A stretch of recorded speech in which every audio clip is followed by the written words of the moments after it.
In November of 1942, a woman is climbing through the snow of the Pyrenees Mountains. She is wearing a wool coat too thin for the altitude, and she is leaning heavily on a wooden cane. The cane is not for the cane's purpose.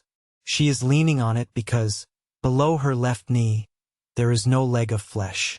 There is a hollow aluminum and wood prosthetic she calls Cuthbert.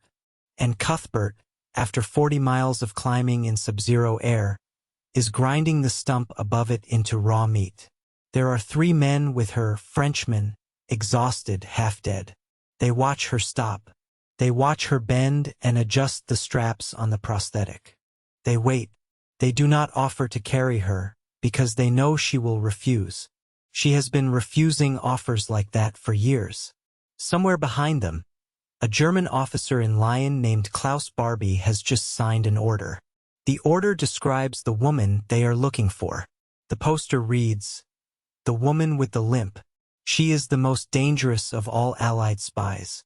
We must find her and destroy her." The woman in the Pyrenees is Virginia Hall. She is 36 years old.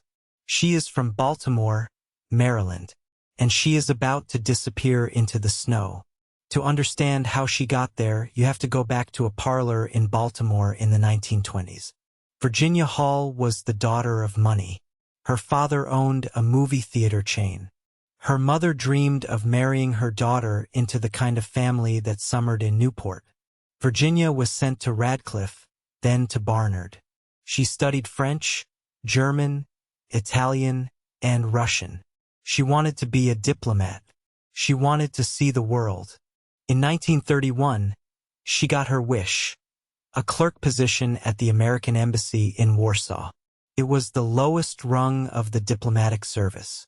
She was 25 years old, and she was furious about the title because she knew she could do more. But she went. 2 years later, she was on a hunting trip in Turkey. She was climbing over a fence with a shotgun in her hand. The shotgun caught on her coat. The trigger pulled. The gun fired into her left foot. By the time they got her to a hospital, gangrene had set in. The doctors took her leg below the knee. She was 27 years old. When she recovered, she returned to the State Department, and she asked them to make her a diplomat. The State Department had a policy. Amputees, the policy said, could not represent the United States. She was a clerk. She would remain a clerk. She quit. In the spring of 1940, Virginia Hall was driving an ambulance for the French army. She had no rank. She had no salary. She had simply shown up in Paris when the war began, and they had given her a vehicle, and she had driven it toward the artillery. She drove wounded men back from the lines until the lines collapsed. She drove them back until there was no France left to drive in. When Paris fell, she crossed the Channel to London. She walked into a pub that the British Special Operations Executive used as an unofficial recruiting ground. They were looking for people who could pass through occupied Europe without being noticed. A woman with a limp, the recruiters thought, would never be operational material. The Germans would notice her instantly. But Maurice Buckmaster, the head of SOE's F section, was a different kind of officer. He looked at her file. He saw the languages. He saw the Baltimore accent that could be flattened, the cover identity that almost wrote itself. A journalist for the New York Post. He thought, the Germans will be looking for athletic young men in trench coats. They will not be looking for a 35-year-old American woman with a walking stick. He sent her in. She landed in Vichy, France in August of 1941. She set up in the city of Lyon, in a small apartment above a butcher shop. She wrote articles for the New York Post, real articles filed with real bylines about food shortages and rural life. They were her cover, and they were also good journalism. But beneath the cover, she was building. She recruited a circuit of agents. She found safe houses. She bribed prison guards to release captured pilots. She moved escaped prisoners through a chain of farms and convents and rail cars until they reached the Spanish border. She arranged parachute drops of weapons and radios. When her radio operator was captured, She walked on her prosthetic leg through 300 kilometers of occupied territory to deliver messages by hand. She was, by mid-1942, the single most productive Allied agent in Vichy France. The Germans began to hear about her in fragments. A whisper from a turned agent, a name in an intercepted transmission, a pattern they could not quite name. They began to call her, in the way men do when they are afraid of something they have not seen, the woman with the limp. Klaus Barbie, the Gestapo officer they called the Butcher of Lyon, made her his personal obsession. He posted bounties. He raided apartments. He tortured men who he thought might know her name. He never found her. In November of 1942, the Germans crossed the demarcation line. The Vichy fiction collapsed. Lyon was suddenly full of Wehrmacht uniforms, and every agent in Virginia's circuit was minutes from arrest. She sent the others out first. She stayed until the last courier was clear. Then she walked to a rail station and bought a ticket south. There was no time for a quiet exfiltration. No plane could land. No boat could come. The only way out of France was up through the Pyrenees in winter with a prosthetic leg. She joined a group of 3 resistance men and a Spanish guide. The guide warned her. He said the path was bad for a man with 2 legs. He said it would kill her. She told him to keep walking. For 4 days and 3 nights they climbed. They crossed at altitudes above 7,000 feet. The snow was waist-deep in places. Her prosthetic loosened, and the stump above it bled into her sock, and the sock froze to her skin, and she did not stop. At some point on the 3rd night, she radioed London. The message was short.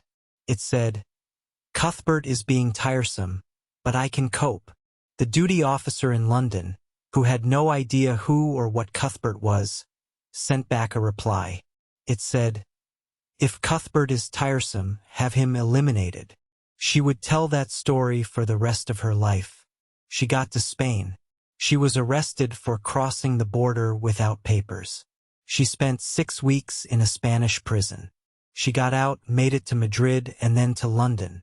The British wanted her to rest. She refused. In March of 1944, she crossed back into France. This time she went in for the Americans. The OSS, the Office of Strategic Services, ancestor of the CIA, sent her in by boat. She was 37 years old. She dyed her hair gray. She wore the bulky skirts of an old peasant woman. She herded goats in a Haute-Loire farmyard and pretended to be deaf when soldiers passed.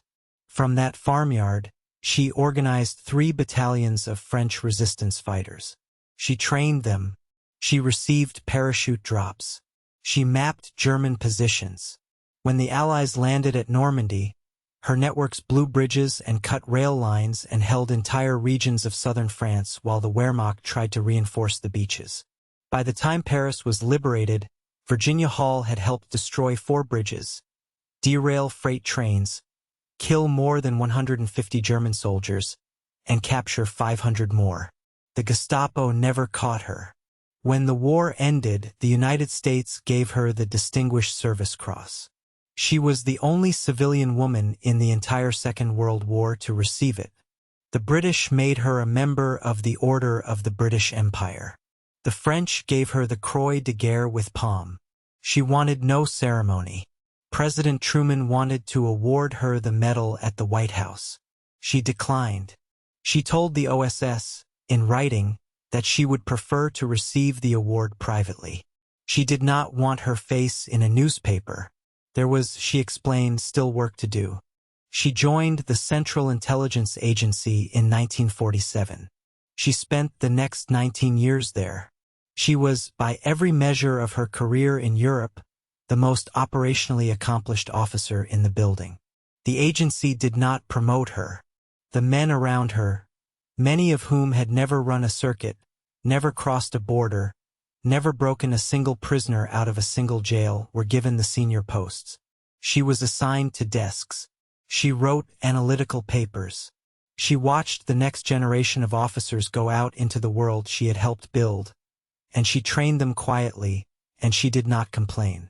She retired in 1966. She lived for 16 more years on a small farm in Maryland with her husband, an OSS man named Paul Goylet. She raised goats. She made cheese. She rarely spoke about the war. She died on July 8, 1982. Her obituary in the local Maryland newspaper described her as a retired federal employee. It did not mention the Gestapo. It did not mention Cuthbert. In 2016, the CIA named a training building after her. It is the first building on the campus to bear the name of a woman. Inside the building, there is a portrait. In the portrait, she is in her 30s. She is standing in a French farmhouse. Her hair is short. Her eyes are dark and steady and slightly amused. She is leaning, just barely, on a wooden cane. And somewhere outside the frame, you can almost hear her telling you what she told the Spanish guide on the slope of the Pyrenees, in the snow in the winter of 1942. Keep walking. If you enjoyed this story, subscribe. There are many more forgotten heroes of the Second World War, and we will tell their stories one at a time with the care they deserve. On a cold morning in the autumn of 1959, an old man in a gray uniform is standing at the elevator bank inside Rockefeller Center in Manhattan. He is 64 years old. His back is straight. His hands, folded behind him, are scarred in places no one ever asks about. The brass nameplate on his jacket says only his last name. Underneath the jacket, pinned inside the lapel where the businessman cannot see it, is a small red ribbon. The ribbon is the Légion d'honneur. It is the highest decoration the Republic of France can give to a human being. The doors open. Two men in gray suits step inside. They are talking about a deal in Pittsburgh. They do not look at the operator. The operator says, "Good morning, sir," and pushes the brass lever, and the cabin begins to rise. His name is Eugene Jacques Bullard. He has flown 20 combat missions over the Western Front.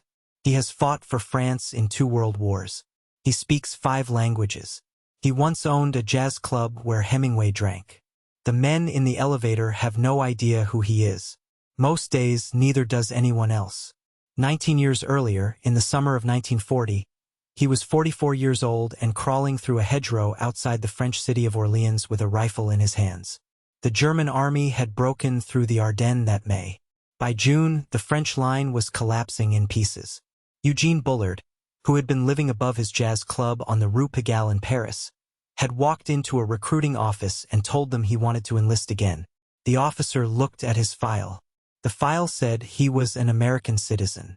The file also said he had served in the French Foreign Legion in the last war, and that he had been decorated for it. The officer signed the papers. Bullard joined the 51st Infantry Regiment. They were thrown into the defense of Orleans, where there was no defense left to make. He was wounded in the spine by a shell fragment. He was carried out by 2 younger men who did not know that the older man on the stretcher had once strapped himself into a biplane in 1916 and flown into the same German army from above. Before the wound, before the regiment, he had done something else for France. The jazz club on the Rue Pigalle had been called Le Grand Duc. German officers had begun coming in for the music after the occupation.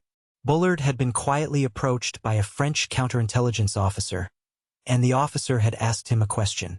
Did Monsieur Bullard, the officer wanted to know, still speak German? He did. He had picked it up as a boy on a German freighter and polished it in the Foreign Legion. He kept pouring drinks. He kept his face neutral.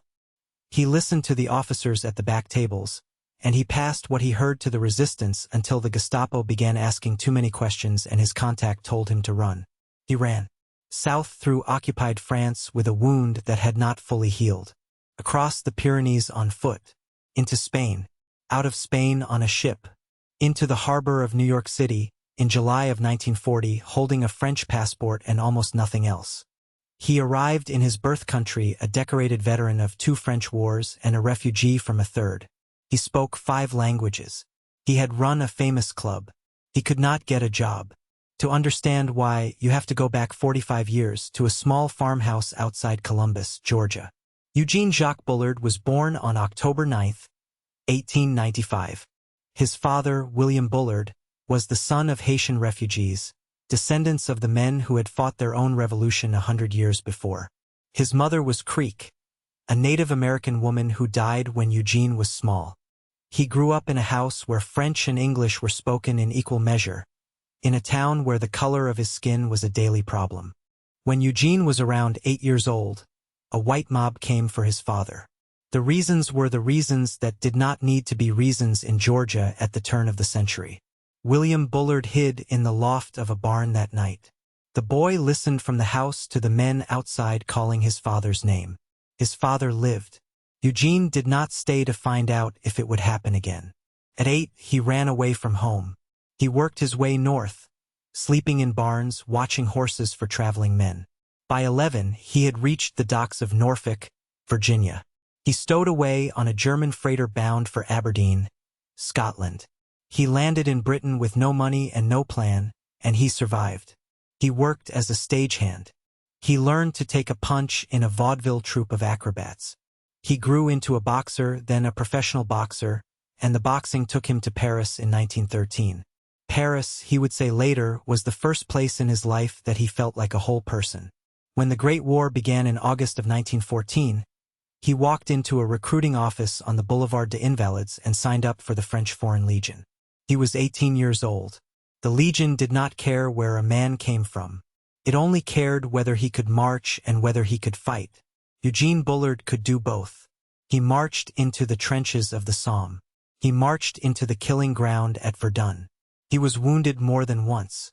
He was decorated for valor at Verdun and given the Croix de Guerre. By 1916, the French infantry had eaten enough of him that he applied for a transfer to a service he had never seen up close. He applied to the French Air Service. There was no precedent. There were no black combat pilots in the world. The French training corps looked at his file, looked at his medal, and accepted him anyway. He spent the spring and summer of 1916 learning to fly. In November, he received his pilot's brevet. He was 21 years old, and he was, by the records of every air service on Earth, the first known black military aviator in history. He flew with Escadrille N.93 and then with SPA.85. He completed 20 combat missions. He claimed one confirmed German kill, though his squadron believed there had been a second one that fell behind the lines and could not be counted. His squadron mascot was a rhesus monkey he had bought in a Paris market and named Jimmy. Jimmy flew with him in the cockpit on most of his patrols, wearing a small leather harness. In 1917, the United States entered the war. The American Army Air Service began screening American volunteers serving in France for transfer to American squadrons. The screening was rapid. The white volunteers were transferred. Eugene Bullard, who had more combat hours than most of them, was not. The official reason was a medical disqualification. The actual reason was on his skin. He flew out the war in French uniform. When the armistice came, he was 23 years old, with a confirmed kill, the Croix de Guerre, and a country that had refused to see him. He went back to Paris. In the 1920s, the Rue Pigalle was the center of black American jazz expatriate life, and Eugene Bullard was at the center of the Rue Pigalle. He owned a club called Le Grand Duc. The clientele included a young newspaperman named Ernest Hemingway, a novelist named F. Scott Fitzgerald, a dancer named Josephine Baker, and, on certain nights, a trumpet player passing through Europe named Louis Armstrong. Bullard tended bar. He managed the music. He married a French woman, had 2 daughters, and lived in the kind of life he could not have imagined from the loft of the barn in Georgia. That life ended in 1940, with the German columns on the road from Sedan. He stepped off the ship in New York in July of that year, wounded and almost penniless. He went looking for work. He found that the country he had been born in was the country he had left. He took the only jobs he could get: perfume salesman, longshoreman, manual labor. Eventually, in the late 1940s, the manager of Rockefeller Center hired him to operate one of the passenger elevators. He took the job. He showed up on time. He kept the ribbon under his lapel. In September of 1949, he traveled north to Peekskill, New York, to attend an outdoor concert by the singer Paul Robeson. The concert had been organized for an integrated audience. A mob of several thousand men, encouraged by a cordon of state troopers who stood aside, attacked the concertgoers as they tried to leave. Cars were overturned. Skulls were broken. A newsreel camera caught what happened next. The newsreel shows a small dark man in a coat being struck repeatedly across the head and shoulders by two uniformed state troopers. The man does not fight back. The man, in 1949 on a road outside Peekskill, New York, is Eugene Bullard, holder of the Croix de Guerre, holder of the Médaille Militaire, soon to be holder of the Légion d'honneur. The troopers do not know who he is. They are not interested in finding out. France did not forget. In 1959, the Republic of France named him a Chevalier of the Légion d'honneur. It was the 13th lifetime decoration his adopted country had given him. The medal was sent by mail to a small apartment in East Harlem. In the summer of 1960, President Charles de Gaulle came to New York on a state visit. His office sent a request to the French consulate. The President of France wished, while in the city, to see one particular man. They found Eugene Bullard at the elevator job. They drove him to the Waldorf Astoria in a borrowed suit. De Gaulle met him in a suite on an upper floor, took both his hands, called him by the name his squadron had used in 1916, and embraced him. The men who saw it said de Gaulle did not let go for a long time. A few weeks later, an NBC television producer who had heard the story showed up at Rockefeller Center with a camera crew. The Today Show interviewed Eugene Bullard, in his elevator operator's uniform, on national television. He told the story plainly. He did not raise his voice. He did not ask for anything. He went back to the elevator the next morning. He died on October 12th of 1961. He was 66 years old. The cause was stomach cancer. His apartment was very small. The French consulate in New York paid for the funeral. They buried him in the French War Veterans Cemetery in Flushing, Queens, in the dress uniform of a French legionnaire, with all 13 of his decorations on his chest. In 1994, 33 years after his death, the United States Air Force posthumously commissioned him as a second lieutenant. It was the rank he had been refused in 1917. In 2019, the town of Columbus, Georgia, the same town that his family had hidden from on the night of the mob, unveiled a bronze statue of him in its center. He is standing in a flight jacket. His arms are at his sides. He is looking at something a long way away. He flew combat over the Western Front before the United States allowed black pilots in its own military. He fought a second war for a country he had chosen, and he came home to a country he had been born in that would not give him work above a basement. One country embraced him in a hotel suite while he was still alive. The other put up a statue 40 years after he was dead. He served them both. He did not complain about either. He kept the ribbon under his lapel, and he opened the elevator doors, and he said, "Good morning, sir," and he went home at night to a small apartment in East Harlem where, on a shelf in a drawer, the medals of the Republic of France lay quietly side by side. If this story moved you, subscribe to follow the Untold Front. New stories every week. It is just before noon on the 5th of March, 1945, and a young Nepali rifleman is lying flat against the side of a jungle ridge in central Burma. The ridge is called Snowdon East. It is steep, and it is hot, and the air is full of the sound of rifle fire and the wet, hollow thump of grenades. Above him, dug into the hillside, there is a chain of Japanese trenches and bunkers. They have been firing down on his section for an hour. A sniper is in one of the trees. The British platoon commander cannot see him. The men around the rifleman cannot see him. But the rifleman, lying with his cheek against the dirt, has seen the small movement of leaves where a man is holding a rifle very still. He waits. He breathes. Then he does something that, by every rule of infantry warfare, he should not do. He stands up. He stands fully exposed on the side of the ridge, raises his rifle, and shoots the sniper out of the tree. His name is Bhanbhagta Gurung. He is 23 years old. He is from a village in the hills of Nepal that most of the men around him have never heard of. And in the next 30 minutes, he is going to take 5 Japanese fortified positions, one after another, by himself. To understand how he got there, you have to begin in a village called Phalbu, in the hills above Gurkha in central Nepal. Phalbu in the 1920s was a cluster of stone houses on the side of a mountain.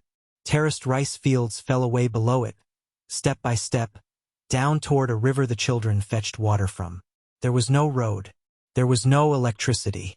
There was a single trail that led down out of the hills and, eventually, to the wider world. Bhanbhagta Gurung was born in that village on the 1st of September, 1921.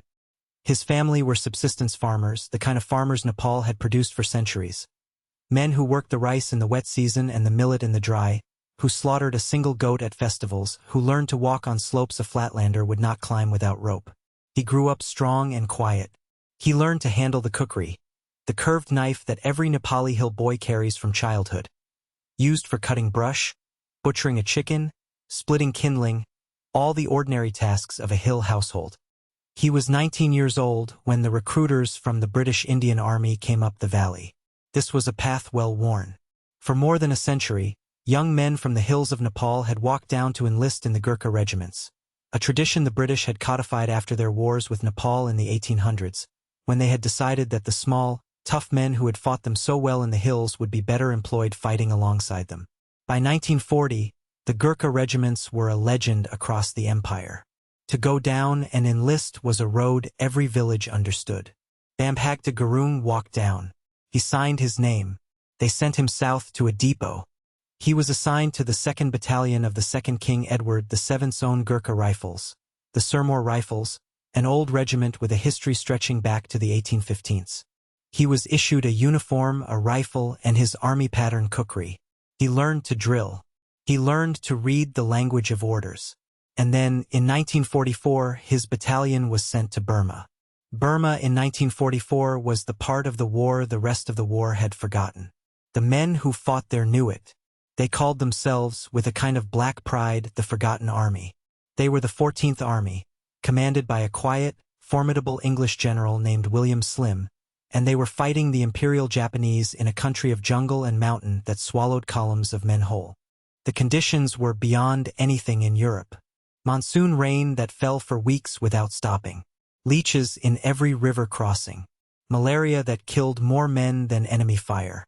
Trails so narrow that supply had to be flown in by parachute, because no road could be cut quickly enough through the bamboo and the vines. Against them, the Japanese soldier was a different kind of enemy than the Wehrmacht. He did not surrender. He did not retreat. When the line broke, he dug deeper. He fought from holes in the ground that had been carved into hillsides and roofed with logs and earth, and he fought from those holes until he was dead. The Gurkha battalions had been in this country for months. By the start of 1945, the 14th Army had turned the tide. They were pushing south, clearing ridge after ridge, driving the Japanese back toward the central plain of Burma. Each ridge was a separate battle. Each ridge cost lives. In the first week of March, the 2nd Battalion, 2nd Gurkha Rifles, was given a ridge near the town of Tamandu. The ridge was called Snowdon East. The Gurkhas began their advance on the morning of the 5th of March. The slope was steep. The Japanese had been digging on it for weeks. They had bunkers and foxholes carved into the hillside, sighted so that each one covered the approach to the next. They had snipers in the trees. They were waiting. Bhanbhagta Gurung was a rifleman in one of the lead sections. The section started up the slope. Within minutes, they were pinned down by fire from above. Men were going down on either side of him. The advance had stopped. The fire from the sniper in the tree was the worst of it. He could not be seen by the officer. He could not be answered by the section. He was killing them one by one. Bhanbhagta Gurung, lying on his belly in the leaves, watched the canopy for half a minute. He saw the small movement that gave the sniper away. And then, in full sight of his pinned-down section and of every Japanese gun on the ridge, he stood up, brought his rifle to his shoulder, and fired one shot. The sniper fell out of the tree. The section was not pinned anymore. The officer ordered the assault, and the Gurkhas moved up the slope toward the first Japanese trench. The first trench was a slit cut into the hillside, 2 men inside, both firing. Bhanbhagta Gurung reached it ahead of the rest of his section. He threw 2 grenades down into it. When the explosions cleared, he jumped in. There were 2 men still alive at the far end. He finished them with his kukri. He climbed out. He did not stop. He did not wait for the section. He went, by himself, toward the second trench, which was 20 yards further up the slope. 2 more Japanese soldiers were firing from it. He shot them both with his rifle. The third position was a foxhole bunker, deeper than the first 2 with a partial roof of logs. He threw 2 grenades at it. Both bounced off the roof and rolled back down the slope. He took a smoke grenade off his belt, threw that into the opening instead, and went in through the smoke with the kukri. The 2 men inside did not see him coming. The fourth position was the same kind of foxhole. Same approach. Same result. 4 positions, one after another, alone in a span of minutes. The fifth position was the worst of them. It was a fully built bunker, dug into the top of the ridge, roofed with heavy logs and packed earth. Inside were 4 or perhaps 5 Japanese soldiers around a machine gun, which was firing down on the rest of the platoon. Grenades would not get through the roof. The men inside could not be reached from any approach the section knew. Bhanbhagta Gurung climbed the last yards of the slope until he was standing in front of the bunker's opening. He raised his rifle and he fired into the firing slit until his magazine was empty. He had no more ammunition. He climbed onto the roof of the bunker. He stood there for a moment on top of the position that had been killing his platoon, with a kukri in his hand and nothing else. Then he dropped down into the bunker through the rear opening. What happened inside the bunker, the citation describes in a single sentence. It says the survivors of the crew were dealt with at close quarters. The bunker fell silent. The machine gun stopped firing. His section came up the slope and took the ridge. A Japanese counterattack came in that afternoon and was repulsed. Snowdon East was held. The citation for the Victoria Cross was published in the London Gazette on the 5th of June, 1945. It is, to read it today, a strange document. The Victoria Cross is the highest award in the British military, and the standard citation tends toward dry, careful prose. This one is dry and careful, but the facts it lists: 5 positions taken alone in succession by a single rifleman of 23, read almost like a clerical error. It is not a clerical error. Bhanbhagta Gurung was promoted to Naik, then to Havildar. The war ended. The 14th Army began the long, slow business of going home, the men shipping out of Rangoon and Calcutta in the long Indian summer of 1945. The Army offered Bhanbhagta a commission. They offered him officer training. They told him a man with a Victoria Cross could have a long, comfortable career in the regiment, in barracks, in offices with rank. He turned them down. He went back to Falbu. He lived in his village for the rest of his life. He took up the rice fields his father had farmed. He married. He raised a family. He grew the same crops the same way on the same terraces that had been there before he walked down to enlist in 1940.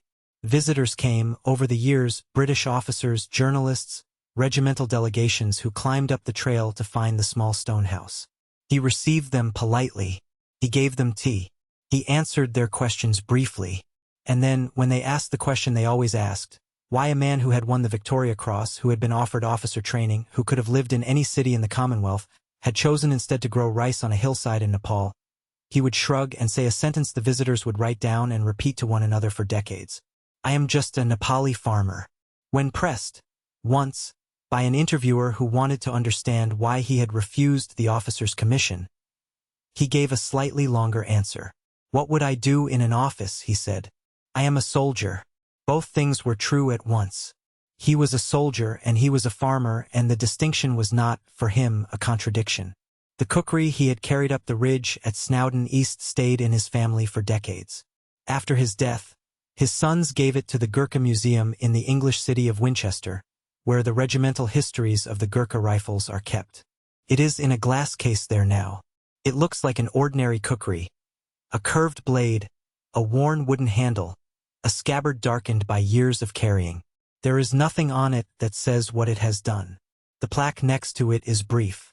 He died on the 1st of March, 2008, 6 months short of his 87th birthday, in the village of Falbu, where he had been born. He was buried with full military honors. The 6th Gurkha Rifles, the successor regiment to his old battalion, sent a delegation from Britain. Soldiers in uniform climbed the trail up to Falbu. They fired a salute over a hillside of terraced rice. There is a strange thing about the story of Bhanbhagta Gurung, and the thing is this. At 23 years old, on a single morning on a single ridge in central Burma, he took 5 fortified Japanese positions by himself. The British military gave him its highest award.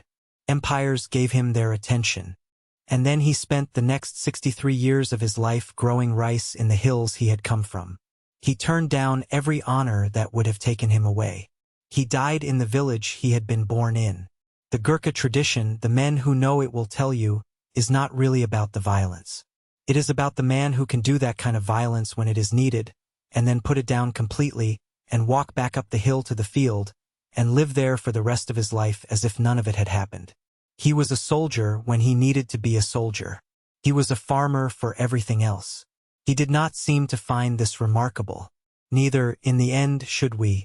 If the story moved you, subscribe to follow the Untold Front. New stories every week. On the afternoon of January 26, 1945, a 19-year-old lieutenant is climbing onto the deck of a burning American tank destroyer in a snowfield outside the French village of Holzwehr. The vehicle is an M10. Its crew is gone. Its hull is on fire. Inside the hull, the unfired ammunition is beginning to cook off, and every minute or so something pops underneath him with a flat metallic thud that he can feel through the soles of his boots. He is, by the count of the men he has just ordered into the woods behind him, the only American left in the clearing. He picks up the field telephone wired to the tank destroyer. He puts the handset to his ear. Across the snow, 250 German infantrymen are walking toward him in a long gray line, with 6 panzers grinding through the treeline behind them. He keys the handset. He calls in artillery onto his own position. Then he climbs onto the turret, takes hold of the 50 caliber machine gun, and starts to fire. He will stay on that burning tank destroyer for about an hour. His name is Audie Murphy. He is the son of Texas sharecroppers. By the end of this hour, he will be on his way to becoming the most decorated American combat soldier of the Second World War. To understand how he got there, you have to go back to a small farmhouse near Kingston, Texas in the 1930s. The Murphys were sharecroppers. There were 12 children. The house had no electricity. The fields, in a good year, gave just enough cotton to keep the family eating, and in most years they were not good years. Audie was the 7th child. He was small. He grew to 5 feet 5 inches and stopped there. He had a quiet voice and a long, watchful kind of patience that the older Murphys would later say was the only inheritance the family had left to give. His father walked out when Audie was a boy. He sent no money. He did not come back. His mother, Josie, held the family together with thin meals and long days. She died in the spring of 1941. Audie was 15. After the funeral, 3 of the youngest Murphy children were placed in an orphanage. Audie took on the rest. He hunted rabbit and squirrel with a single-shot .22. By his own count, he had to make every bullet count because he could afford no misses. He worked the cotton fields. He pumped gas. He worked in a radio repair shop. He was still doing those things when, on a Sunday in December of 1941, a Japanese fleet arrived over Pearl Harbor. He tried the Marines first. The recruiter took one look at him, 110 pounds, just over 5 feet 5, and turned him away.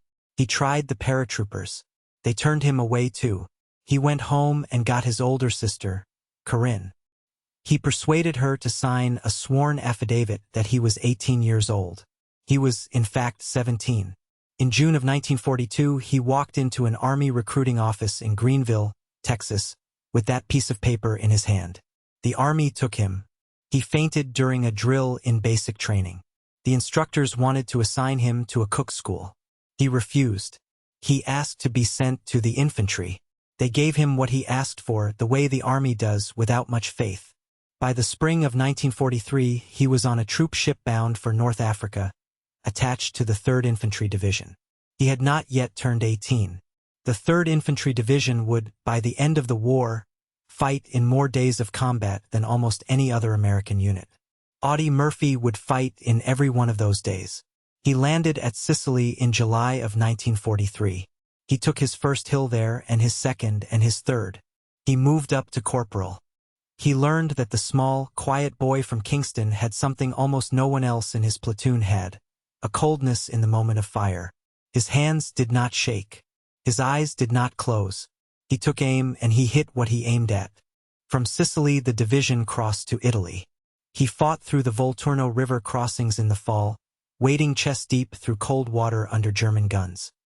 He fought through the orchard country south of Cisterna in the new year of 1944, and then onto the beachhead at Anzio, where the German artillery turned every yard of open ground into a coin toss. He was wounded twice in Italy. Each time he came back. The men in his platoon began to notice that the small Texan no longer flinched at incoming fire, that he stood up when other men were lying down, and that the company commander had begun to send him forward whenever the situation was bad. By the time the division landed in southern France in August of 1944, Operation Dragoon, he was a staff sergeant. By the time they reached the Vosges Mountains in October, he was a second lieutenant, given a battlefield commission because the officers above him kept dying. He had not yet turned 20. The winter of 1944 into 1945 caught the 3rd Infantry Division in the Colmar Pocket, a stubborn German salient along the Rhine in eastern France. The fighting there was the fighting of cold. Men froze in their foxholes. Rifles seized. Boots came off with the skin still inside them. The Germans dug into stone farmhouses and treelines, and the Americans pried them out 1 yard at a time. By the morning of January 26th, the company Audie Murphy commanded, Company B of the 15th Infantry Regiment, was down to 19 effective men. A full American rifle company should have had about 150. They were holding a stretch of road outside a small village called Holzwehr, in a clearing surrounded by woods. They had 2 M10 tank destroyers parked behind them. The orders were to hold the road. A little after 2 in the afternoon, the road in front of them filled with Germans. There were 6 panzers and roughly 250 infantry.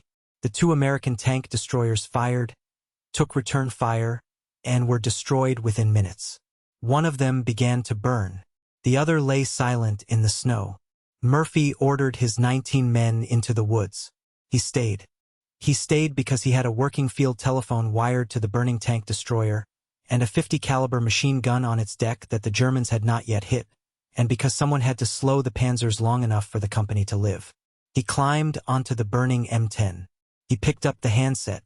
He called in artillery. The field artillery on the other end of the line asked him how close he wanted the shells.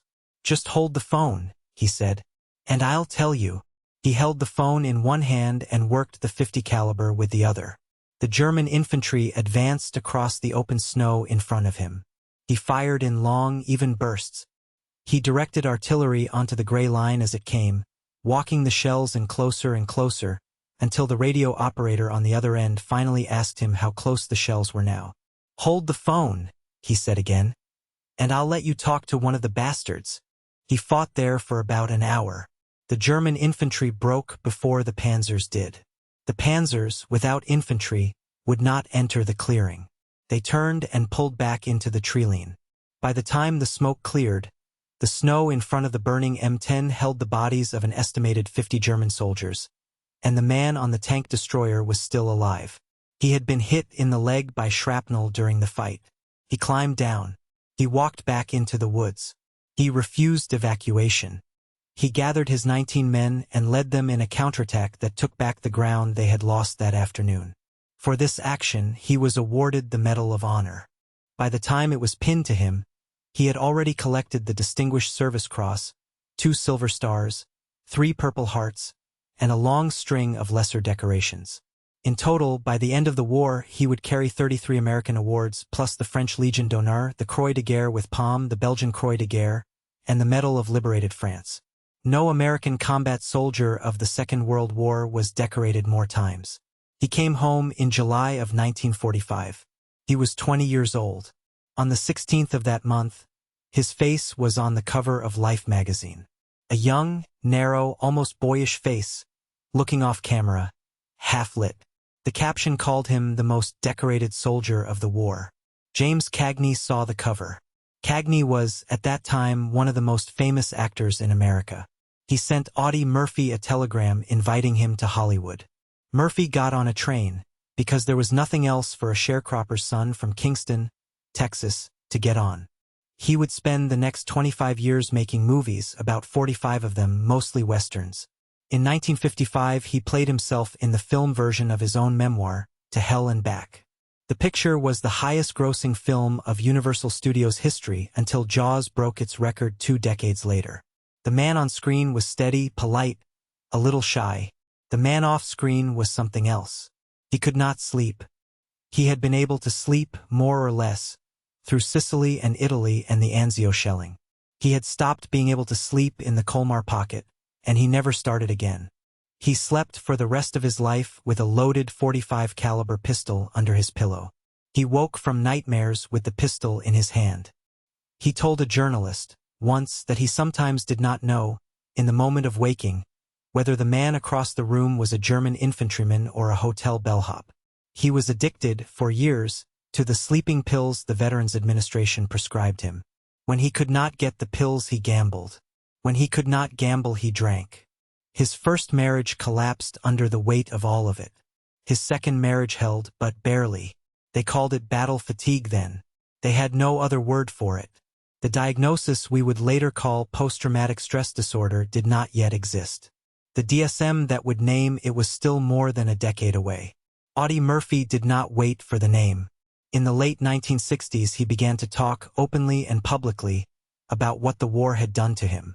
He testified before Congress. He pushed for better mental health care for returning veterans, for the boys coming back from Vietnam, who he said were going to need it more than the country yet understood. He gave interviews in which he described the nightmares by name. He told reporters that they should write about it.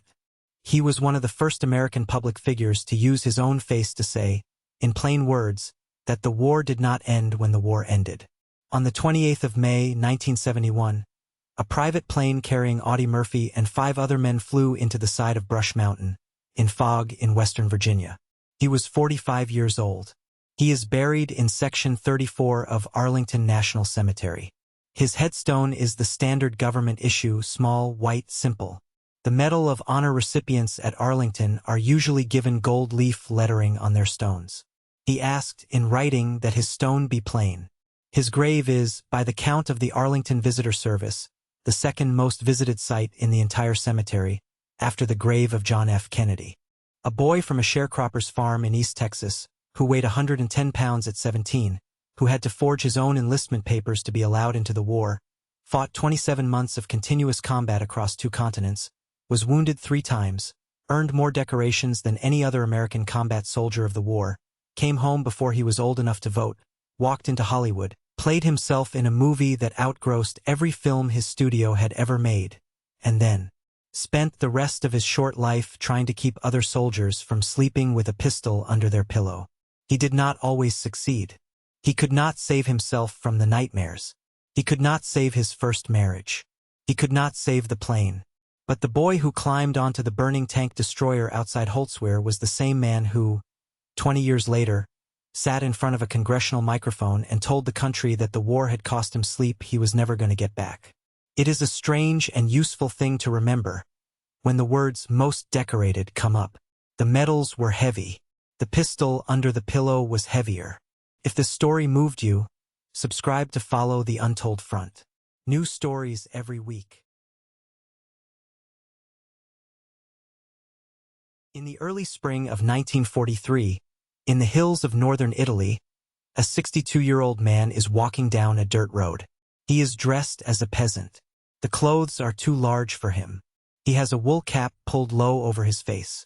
He has a pronounced limp in one leg, a black patch over his left eye, and an empty sleeve where his left arm used to be. He cannot speak Italian. He has not eaten properly in 8 days. He has just tunneled out of a castle. The castle is called Vincigliata. It sits on a hilltop near Florence, and it is the most heavily guarded prisoner of war facility in Italy, because the men inside it are British generals. The man on the road has been their senior officer. He has ordered, by his own count, 5 escape attempts. The tunnel was the 5th. He will be recaptured in 3 days. The Italians will catch him because, as he writes in his memoirs years later, the disguise of a 62-year-old, one-eyed, one-armed man with a pirate's eye patch and a pronounced limp was not, in his own words, particularly camouflaged. His name is Adrian Carton de Wiart. He is a lieutenant general in the British Army. He has been shot 8 times in 7 different parts of his body, across 2 world wars. He has lost his eye, his hand, and most of his hearing. He has survived a plane crash and swum a mile to shore in the Mediterranean at the age of 61. He is one of the most decorated soldiers in the history of the British Empire. He is also, by every measure of medical probability, a man who should have been dead for 40 years. To understand him, you have to start in Brussels in 1880. Adrian Paul Ghislain Carton de Wiart was born on May 5th of that year, the son of a Belgian magistrate and an Irish mother. The family was Catholic, comfortable, and respectable. When Adrian was 6 years old, his father's career took the family to Cairo. The boy grew up in the colonial quarter of an Egyptian city, speaking French with his parents, English with the British administrators, and Arabic with the servants and the street children. By the time he was a teenager, he had added German and Italian. By his 20s, he would add Polish. He never made anything of his languages. He simply absorbed them the way other children absorb baseball statistics. He was sent to Oxford in 1899 to read law. He hated it. The Boer War began that same year. Adrian Carton de Wiart, age 20, did 3 things in quick succession. He dropped out of Oxford. He invented a false name and a false English nationality. And he enlisted as a private soldier in the British Army. In his first battle in South Africa, he was shot in the stomach and the groin. He was 3 months in a military hospital. His father, a Belgian magistrate of considerable reputation, traveled from Cairo to find his missing son, located him in a British military ward under an assumed name, and reacted in the only way a respectable Edwardian father could. He withdrew the boy from Oxford, since Oxford was clearly the problem, and bought him a commission as a regular officer. It would not be the last time someone tried to save Adrian Carton de Wiart and failed. In 1914, he was sent to British Somaliland.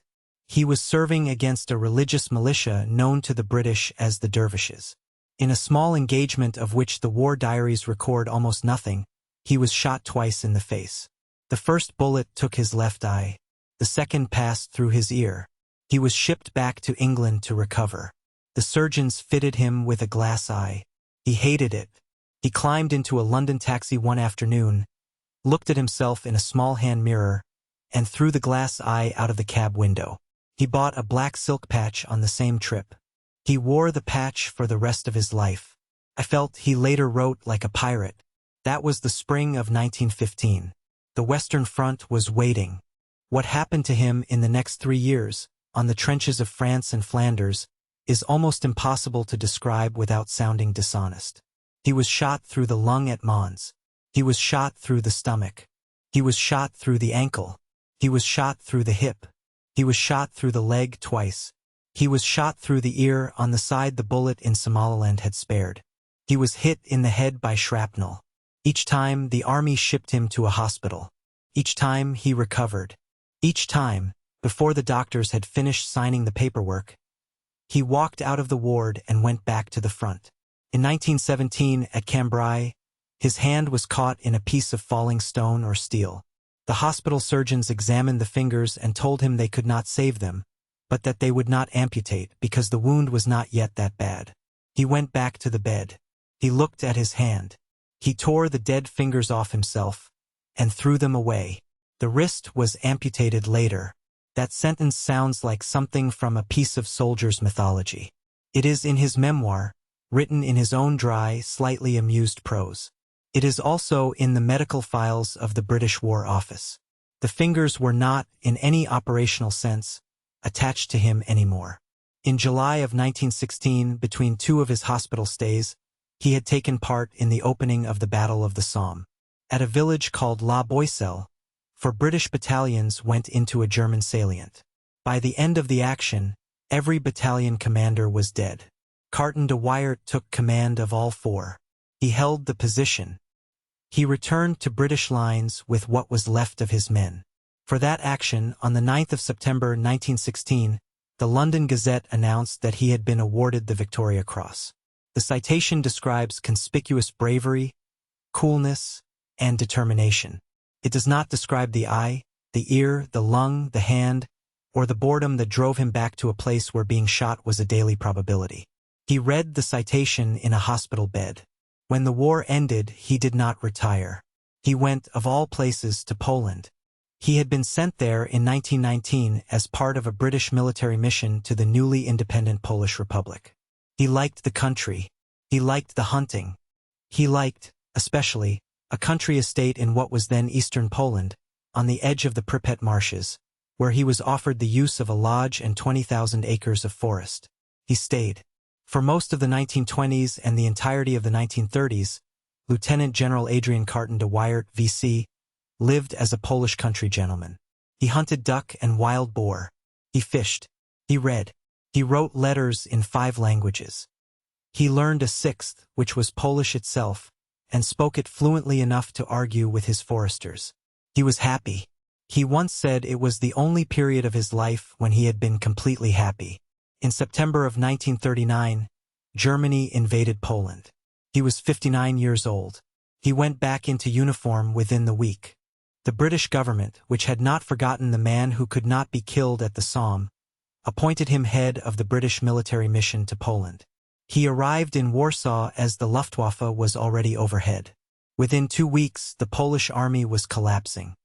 He escaped through Romania with a small staff and a single suitcase, traveling on forged papers, in the company of his Polish-Russian valet, a man named Vladimir who would not leave his side. He had 3,000 men, no anti-aircraft cover, no proper supplies, and a town that was on fire by the second day. The Luftwaffe bombed Namsos for 2 weeks. He extracted his force by sea under continuous air attack and lost almost no one in the withdrawal. The British press called it a defeat.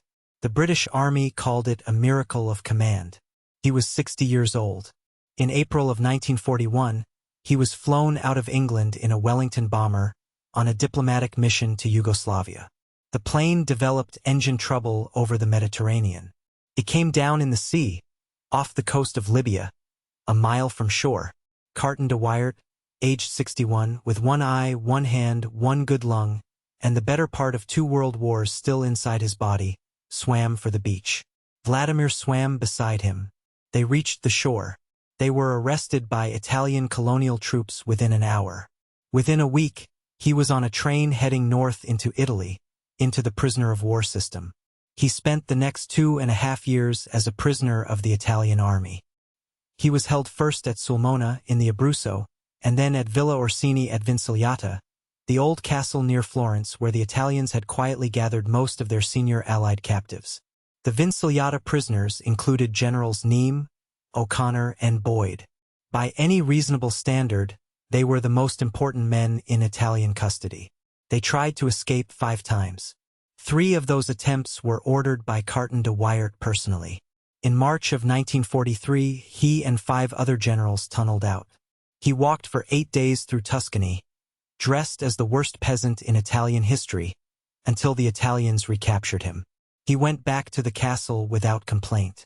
He wrote later, expected the recapture. He had hoped for at least a fortnight. In August of 1943, the Italian government was secretly preparing to surrender. The Italians needed a way to send signals to the British without being intercepted by the Germans they were still officially allied with. They needed a man who could speak with authority on both sides. They opened the door of Vincigliata and offered Adrian Carton de Wiart parole. He flew to Lisbon. He carried the armistice signals. The Italian surrender followed within weeks. He did not go home. Winston Churchill had a new use for him. In October, at the age of 63, he was sent to China as the Prime Minister's personal representative to Chiang Kai-shek. He spent the last 2 years of the war in Chongqing, advising the Generalissimo, drinking rice wine, learning a little Mandarin, and surviving a fall from a wet staircase that broke several of his ribs. He came home in 1947. He retired to County Cork on the southern coast of Ireland, in a stone house in a village called Killinardrish. He fished the local rivers. He gardened, awkwardly, with 1 hand. He sat down to write his memoirs. He published them in 1950 under the title Happy Odyssey. Ernest Hemingway, who had spent a war or two of his own watching other men, called it the most stylish military autobiography ever written. The opening sentence is the most famously understated line in the literature of the British Army. I cannot pretend, it says, I have not enjoyed wars. That is the entire confession. He spends the rest of the book describing the wounds, the prisons, the escapes, and the friends he buried, in the unhurried prose of a man telling a slightly funny story over brandy. He does not boast. He does not complain. He does not, anywhere in 300 pages, suggest that any of it was hard. On the 5th of June, 1963, he died in his sleep in the stone house in Killinardrish at the age of 83. He had been shot 8 times. He had lost an eye, a hand, and most of his hearing. He had been blown up by shrapnel. He had been gassed. He had crashed in an airplane and swum a mile to a hostile coast. He had been captured, imprisoned, tunneled out of a castle, recaptured, and paroled to negotiate an armistice. He had served the British Empire as a Belgian-born volunteer in 3 wars across 6 decades. He had fought on 5 continents. He had spoken 7 languages. He had been written into the citation of the Victoria Cross before his 37th birthday. And in the end, the only thing that stopped him was a quiet bed in Ireland, on a soft June morning, with the windows open to the green hills. He had, by his own account, enjoyed it all. If this story moved you, subscribe to follow the Untold Front. New stories every week. In March of 1941, in a small wooden outbuilding behind a Victorian mansion in the English countryside, a 19-year-old woman is reading a sentence she does not understand. She has been at the typewriter for 6 hours. The room is cold. The single bare bulb above her head buzzes. The paper coming out of the carriage is full of Italian letters that, 20 minutes earlier, were meaningless gibberish, a wireless transmission intercepted from an Italian naval station somewhere in the Mediterranean. She has decrypted it. She has put it into Italian. And now she is reading what it says. It says, in Italian, today's the day -3. She does not know what that means. She does not know who is counting or what they are counting to. She knows only that, on the other side of the message, a man somewhere is preparing for something 3 days away. She walks the sheet of paper across a frozen lawn to the main house. A senior officer reads it. He does not know either. He files it. He tells her to keep watching. 2 nights later, a second message arrives. Today's the day -2. The next night, a third. Today's the day -1. The 19-year-old woman is Mavis Lillian Lever. She is from a row of houses in South London. Her father sorts post for the General Post Office. Her mother makes dresses on a sewing machine in the front room. And she has just helped uncover, 3 nights before it happens, the largest Italian fleet operation of the war. To understand how a postal worker's daughter ended up in that hut, you have to go back to a terraced house in Dulwich in the 1930s. Mavis Lever was born on the 5th of May, 1921. She was an only child. The house was small, the income was small, and the ambitions in that house were her mother's. Her mother had decided very early that Mavis would go to university, which, for a girl of that class in that decade, was not a small thing to decide. Mavis was good at languages. She had a particular ear for German.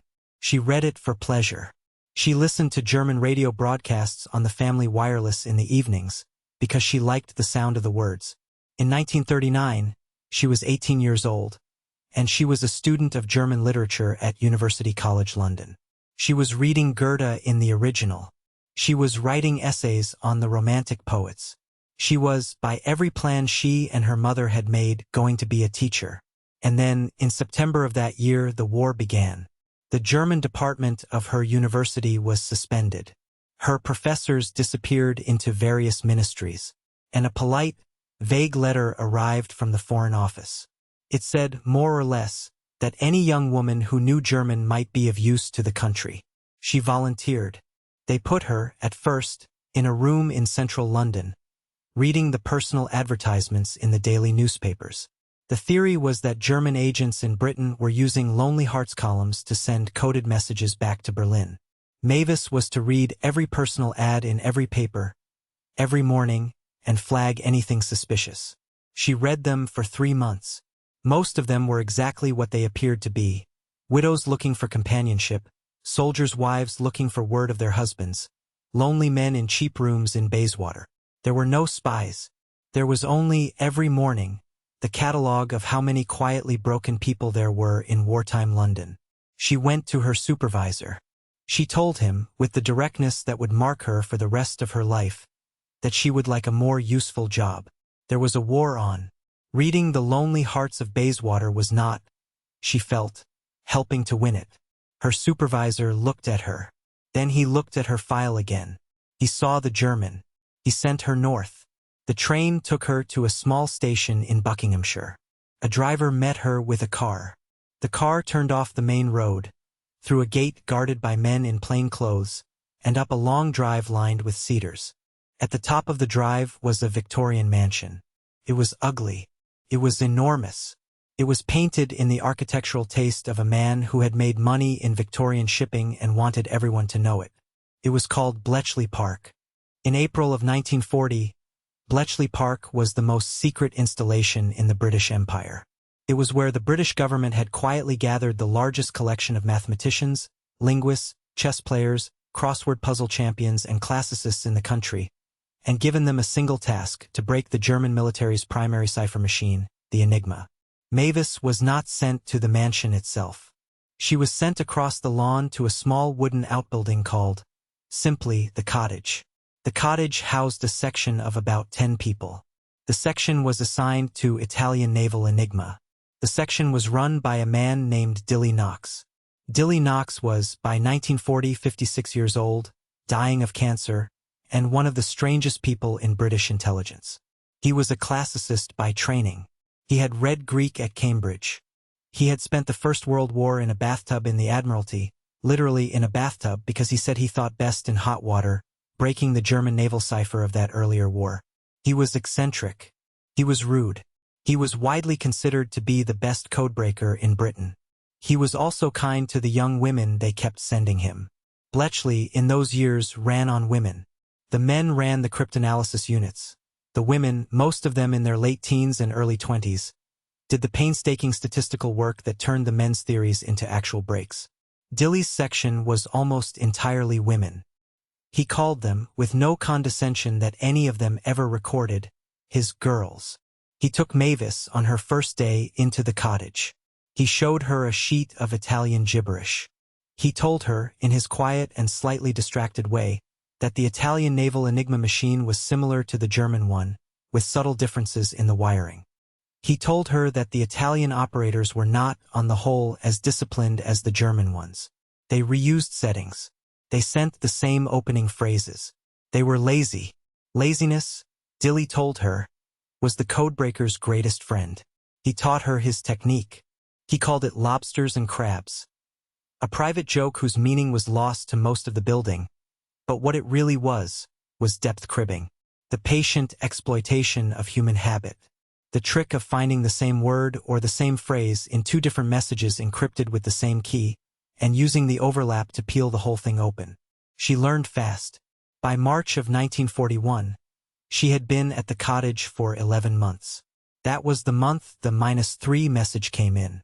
She and the other women in the cottage worked through the night. They worked through the second night, when the -2 came.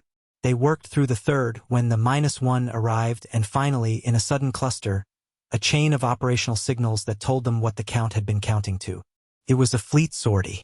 The Italian Royal Navy was putting to sea in force 3 heavy cruisers, Zara, Pola, and Fiume. The battleship Vittorio Veneto, a screen of destroyers. The target was British convoy traffic carrying troops and supplies from Egypt to Greece, where the British were trying to hold a line against the German advance through the Balkans. The decrypts went by secure line to the Admiralty. The Admiralty sent them to Alexandria. In Alexandria, the commander of the British Mediterranean Fleet was an admiral named Andrew Cunningham, then 58.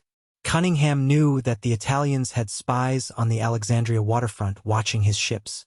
He knew that if his fleet sailed openly, they would warn Rome, and the Italians would turn back. So on the afternoon before the sortie, he walked off his flagship in white shore clothes, carrying an overnight suitcase, and went to the golf club. He played, for the watching Italian eyes, a leisurely afternoon round. He had a long dinner, and then, in the dark, he doubled back to the harbor and went to sea. They met the Italians off Cape Matapan, the southern tip of Greece, on the 28th of March 1941. The battle lasted into the night of the 29th. The Italian fleet, expecting an empty sea, was ambushed by a force that knew exactly where it would be. The Zara, the Pola, and the Fiume were sunk. 2 Italian destroyers went down with them. More than 2,000 Italian sailors were killed. Mavis Batey would, for the rest of her life, think about those 2,000 men. She had not seen them. She did not know their names. But she had read the operational signals that put them in the wrong stretch of water at the wrong hour of the night, and she had passed those signals up the line, and the line had done what lines do. She talked about it, decades later, in a voice that was steady but not ever comfortable. Admiral Cunningham, a few days after the battle, wrote a personal letter to Dilly Knox at Bletchley. The letter is in the archives now. It says, in part, "Tell Dilly that we have won a great victory in the Mediterranean, and that it is entirely due to him and his girls." In December of that same year, 1941, the month the Americans entered the war, Mavis broke a second enigma. It was a different machine. It was a cipher used by the Abwehr, the intelligence service of the German military. Until that December, no one in Britain had ever read an Abwehr message. Mavis worked through it with no crib. She used Dilly's technique, the lobsters and the crabs, the patient hunt for an Italian operator's laziness, applied this time to a German one. She found the laziness. She made the break. The break unlocked, very quickly, the entire German military intelligence service's wireless traffic about its own agents in Britain. It turned out that every German agent in Britain had already been captured. Every one of them had been turned. They were now sending false reports back to Berlin, written by the British under British control. The system was called the double-cross system. And the Abwehr decrypts, the decrypts Mavis had opened the door to, told the British in real time whether the Germans were believing the lies. 3 years later, in June of 1944, those decrypts were what allowed the double-cross system to feed Hitler the lie that the main Allied invasion of Europe would come at Pas-de-Calais. Hitler believed it. He held an entire German army in reserve at the wrong end of the French coast while 150,000 Allied soldiers landed in Normandy. A line runs, very directly, from a 19-year-old in a cold hut in March of 1941 to the beaches of D-Day. She married Keith Beatty, a fellow cryptanalyst from the cottage, in 1942. They had 3 children after the war. Bletchley Park was kept secret for 30 years. Mavis never told her own children what she had done in the war. They knew she had worked somewhere for the government. They did not know what she had broken. They did not know about Cape Matapan. They did not know about the Abwehr. She did not tell them until the early 1970s, when the British government finally released The Secret of Ultra, and the books began to be written. By then, Mavis Batey had become something else entirely. She had become an internationally respected historian of English gardens. She had taken her post-war life and planted it in soil, researching the design and history of country estates, of formal hedges, of herbaceous borders. She wrote 7 books on the subject. She served as president of the Garden History Society. She was made an officer of the Order of the British Empire, not for the war work that was still partly classified, but for the gardens. She lived until the 12th of November, 2013. She was 92 years old. There is a bench now in the Memorial Gardens at Bletchley Park. It looks out across the lawn at the cottage, the small wooden outbuilding where, in the spring of 1941, a 19-year-old read a sentence in Italian that began the count of 3 days. The intelligence she gathered is now declassified. Anyone can walk into the National Archives at Kew and read it.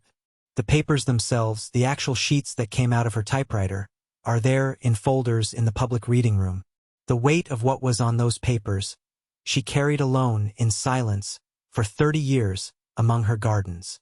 If this story moved you, subscribe to follow the Untold front. New stories every week.